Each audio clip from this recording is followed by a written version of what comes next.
झारखंड के मुख्यमंत्री हेमंत सोरेन को सुप्रीम कोर्ट से आज बड़ी राहत मिली है। ईडी उनके खिलाफ उनकी जमानत याचिका के खिलाफ आज सुप्रीम कोर्ट पहुंचा था। जो जमानत उनको झारखंड हाई कोर्ट की तरफ से मिली थी, सुप्रीम कोर्ट ने साफ तौर पर इस जमानत पर रोक लगाने से इनकार कर दिया। सुप्रीम कोर्ट में आज क्या कुछ चर्चा हुई, ईडी की तरफ से क्या तर्क रखे गए, सुप्रीम कोर्ट ने क्या कहा, सभी जानकारी आपको देंगे हमारे वरिष्ठ साथी पीयूष पांडे जी, जो सुप्रीम कोर्ट से हमारे साथ जुड़ेंगे। पीयूष जी, हेमंत सोरेन को बड़ी राहत मिल गई है। अभी 28 जून को ही वो जेल से बाहर आए थे और उसके बाद उन्होंने दोबारा मुख्यमंत्री पद की शपथ ली थी। फिलहाल वो मुख्यमंत्री भी है, उनको राहत मिली है। क्या कुछ चर्चा हुई आज कोर्ट में? बिल्कुल सौरभ, देखिए, ईडी की ओर से इस मामले में जो हाईकोर्ट का आदेश है जिसमें हेमंत सोरेन को जमानत दी गई थी और उसके बाद ही आकर के उन्होंने दोबारा से मुख्यमंत्री पद की शपथ ली और अब वो मुख्यमंत्री पद पर आसीन हैं। तो इस दौरान ईडी की ओर से सुप्रीम कोर्ट में याचिका दाखिल की गई उनकी जमानत के खिलाफ। और सुप्रीम कोर्ट में आज जब जस्टिस BR गवई की बेंच के सामने इस मामले पर जो ईडी के वकील हैं, जो एडिशनल सॉलिसिटर जनरल भी हैं, SV राजू, वो पेश हुए और उन्होंने हाई कोर्ट के आदेश में जो खामियां हैं उनको गिनाना शुरू किया और ये कहा कि जो हाई कोर्ट है उसका आदेश उचित नहीं है। तब सुप्रीम कोर्ट ने ये साफ तौर पर कहा कि वेल रीजन्ड ऑर्डर हाई कोर्ट की ओर से दिया गया है, यानी कि बड़ा ही तर्क संगत आदेश हाई कोर्ट की ओर से दिया गया है और इस मामले में सुप्रीम कोर्ट कोई भी हस्तक्षेप करने वाला नहीं है। और सुप्रीम कोर्ट ने ईडी की याचिका को खारिज कर दिया। सुप्रीम कोर्ट का ये ऑब्जर्वेशन बहुत ही बड़ा है कि हाई कोर्ट की ओर से बड़ा तर्क संगत फैसला दिया गया जो पूरी तरह से सही प्रतीत होता है। और इसके साथ ही सुप्रीम कोर्ट ने ईडी की ओर से हेमंत सोरेन की जमानत के खिलाफ जो याचिका थी वो खारिज कर दी। इस मामले में अहम पहलू ये है कि ईडी लंबे समय से इस मामले में जांच कर रही है और हेमंत सोरेन को काफी समय तक जेल भी रहना पड़ा। हाई कोर्ट ने इस मामले में जो फैसला दिया उसमें ये तक कह दिया कि जो ईडी की ओर से इस मामले में केस किया गया है वो बनता ही नहीं है। ईडी के पास कोई उचित प्रमाण या साक्ष्य नहीं है। इस मामले में जो परिस्थितिजन्य साक्ष्य होते हैं वो भी स्पष्ट नहीं है। तो ऐसे में कोई भी कड़ी जुड़ती नहीं है और ये मामला उचित नहीं है, ये कहते हुए हाई कोर्ट ने हेमंत सोरेन को जमानत प्रदान कर दी थी। और उस जमानत के बाद ईडी की ओर से सुप्रीम कोर्ट में याचिका दाखिल की गई। आज जब सुप्रीम कोर्ट में मैटर पहुंचा तो फिर जो हाई कोर्ट ने ऑब्जर्वेशंस दिए थे, यानी कि जो टिप्पणियां की गई थी हाई कोर्ट की ओर से, उस पर भी ईडी की ओर से आपत्ति जताई गई। ईडी की ओर से ये कहा गया कि हाई कोर्ट के जो ऑब्जर्वेशंस हैं उनकी वजह से प्रभावित होकर के ट्रायल कोर्ट, यानी कि ट्रायल कोर्ट में अभी मुकदमा शुरू हो गया और उस मुकदमे में जो पूरी कार्रवाई चलेगी तो उस पर भी प्रभाव पड़ सकता है। तो इस स्थिति के मद्देनजर जो हाई कोर्ट के ऑब्जर्वेशंस हैं उनको हटाने का आदेश सुप्रीम कोर्ट की ओर से दे दिया जाए। इस पर भी सुप्रीम कोर्ट ने सिर्फ इतना ही आदेश दिया कि निचली अदालतें हाई कोर्ट के जो ऑब्जर्वेशंस हैं उनसे प्रभावित नहीं हों। और सुप्रीम कोर्ट ने इस मामले में जो ईडी की याचिका थी उसको खारिज कर दिया और ये साफ कह दिया कि हाई कोर्ट का जो आदेश है वो तर्कसंगत है। और साथ ही सुप्रीम कोर्ट ने ये भी कहा कि इस मामले में अगर हम आपसे सवाल जवाब करने लगे तो आपको और मुश्किलें झेलनी पड़ेंगी। यानी कि सीधे तौर पर अगर देखा जाए तो ऊपरी अदालत ने एक तरह से हेमंत सोरेन के पक्ष में इतनी बड़ी राहत दी है कि अब जब भी ये मामला ऊपरी अदालत में सुना जाएगा तो ईडी को काफ़ी मुश्किलें झेलनी पड़ेंगी, क्योंकि सीधे तौर पर हाई कोर्ट ने भी कह दिया कि ईडी के पास जो केंद्रीय एजेंसी है उसके पास साक्ष्य नहीं है, जो आरोप हेमंत सोरेन पर लगाए गए वो स्पष्ट नहीं है। और यहाँ सुप्रीम कोर्ट ने भी ताकीद कर दिया उनको कि अगर हम सवाल जवाब करने लगे तो आपको काफ़ी मुश्किलें आ जाएंगी। और सुप्रीम कोर्ट ने इस मामले में जो याचिका थी उसको खारिज कर दिया।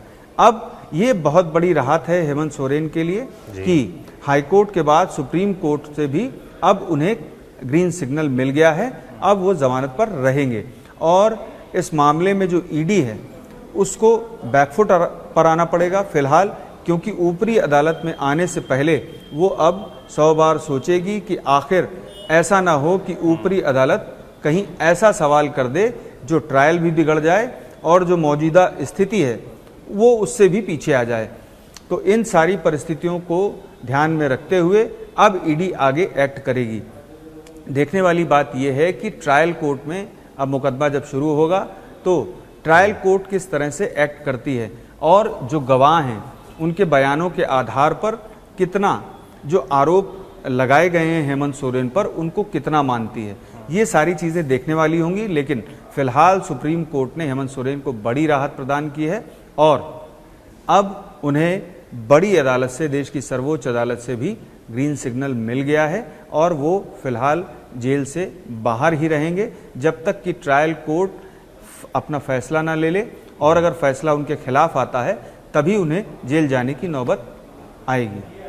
जी सौरभ। जी बिल्कुल। तो पीयूष जी, इससे साफ ये होता है कि अब ईडी अपना जो भी पक्ष होगा वो ट्रायल कोर्ट के सामने ही रखेगी और वहाँ जब फैसला आ जाएगा उसके बाद ही उसको चैलेंज अगर किया जाता है सामने से तो ही सुप्रीम कोर्ट आएंगी। मतलब सुप्रीम कोर्ट में फिलहाल याचिका खारिज उनकी हो गई है, अब ट्रायल कोर्ट की तरफ ही उनको रुख करना, आगे का जो उनका कोर्स ऑफ एक्शन है वो ट्रायल कोर्ट में ही होगा। जी बिल्कुल। देखिए, ये सिर्फ जमानत से जुड़ा मुद्दा था, चूंकि हाईकोर्ट ने हेमंत सोरेन को जमानत दी और उस जमानत के खिलाफ ईडी आई, तो जो मुख्य मामला है वो निचली अदालत में है, यानी कि जो आरोप लगाए गए हैं उन पर जो ट्रायल है वो निचली अदालत में चलेगा। निचली अदालत जब फैसला कर लेगी उसके बाद मामला हाई कोर्ट आएगा, उसके बाद सुप्रीम कोर्ट आएगा। ये जो इनिशियल मैटर है कि जमानत के खिलाफ ईडी का सीधे सुप्रीम कोर्ट आ जाना एक मौजूदा मुख्यमंत्री के खिलाफ, ये एक बड़ा कदम था और उस कदम में पूरी तरह से विफल रही ईडी, और जबकि दूसरी तरफ हेमंत सोरेन को बड़ी राहत मिली है। तो इन स्थितियों को अगर देखा जाए तो अब ईडी का जो कदम होगा वो बड़ा सोचा समझा होगा, चाहे वो हाई कोर्ट जाएं चाहे सुप्रीम कोर्ट जाएं, और जो मुख्य मामला है वो निचली अदालत में भी चल रहा है यानी कि ट्रायल कोर्ट में, और उसके बाद जब वहां से फैसला आएगा उसके बाद हाई कोर्ट और उसके बाद सुप्रीम कोर्ट।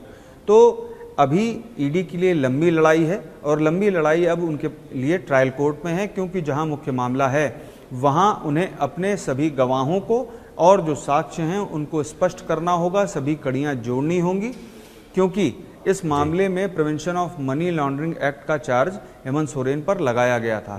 और ऐसे मामले में चूंकि अरविंद केजरीवाल पर भी समान ही आरोप थे, और ऐसी स्थिति में जबकि prevention of money laundering act में दो बड़े फेवर किसी भी जो एजेंसी है, केंद्रीय एजेंसी, उसको मिलते हैं। पहला ये फेवर होता है कि जो अदालत है वो केंद्रीय एजेंसी के पक्ष में या उसके लूप होल्स के बेसिस पर ये सिर्फ नहीं देखेगी कि इनिशियली जमानत दी जानी चाहिए। दूसरा ये होता है कि जो आरोपी है उसको ये स्पष्ट करना होता है कि वो इस मामले में दोषी नहीं है, और जो ईडी है या फिर केंद्रीय एजेंसी है उसके पास कोई साक्ष्य, स्पष्ट साक्ष्य नहीं जिससे ये साबित होता हो कि आरोपी दोषी है। तो कुल मिलाकर के prevention of money laundering act के मामले में जो आरोपी बनाया गया व्यक्ति यानी कि हेमंत सोरेन, उसके मामले में हाई कोर्ट ने जमानत तो दी ही और साथ में कई ऐसे ऑब्जर्वेशंस दे दिए जो ईडी के लिए बड़ी मुश्किल खड़ी करते हैं। यानी कि ईडी की ओर से जो आरोप लगाए गए वो स्पष्ट नहीं होते हैं, उसके मामले में साक्ष्य नहीं है। तो इन सब स्थितियों को अगर ध्यान रखा जाए अन्य मामलों के साथ में, तो ऐसे में ईडी के जो अन्य केस हैं उन पर भी प्रभाव पड़ता है, किसी भी एजेंसी का मोरल डाउन होता है। तो ऐसी स्थिति में जबकि वो जो साक्ष्य हैं और गवाह हैं उनमें जो कड़ियां जुड़नी चाहिए वो नहीं जोड़ पाई, इसी वजह से हाई कोर्ट ने इस मामले में हेमंत सोरेन को जमानत दी। और दूसरी तरफ आज सुप्रीम कोर्ट ने भी हाई कोर्ट के आदेश पर रोक लगाने से इनकार कर दिया। अब देखना ये होगा कि ट्रायल कोर्ट में हेमंत सोरेन के खिलाफ जो मामला लंबित है उस मामले में ईडी जो है वो अपना किस तरह से पक्ष रखती है, क्योंकि अगर कमजोर तरीके से पक्ष रखा गया तो वहां से भी राहत मिलने की उम्मीद है, और उसके बाद मामला फिर हाई कोर्ट पहुंचेगा और वो जमानत से इतर है, जबकि ये सिर्फ जमानत तक का मसला था। जी सौरभ। बिल्कुल, बहुत धन्यवाद पीयूष जी तमाम जानकारियों के लिए। तो सुप्रीम कोर्ट से साफ तौर पर आज राहत मिली है हेमंत सोरेन को। अब ट्रायल कोर्ट में उनका जो मुकदमा चल रहा है उस पर सुनवाई होती रहेगी, उस पर भी हमारी लगातार नज़र बनी रहेगी। जो भी फैसला आता है, जो भी आगे अपडेट्स होते हैं आप तक हम ज़रूर पहुँचाएंगे। आप देखते रहिए TV9 डिजिटल। शुक्रिया।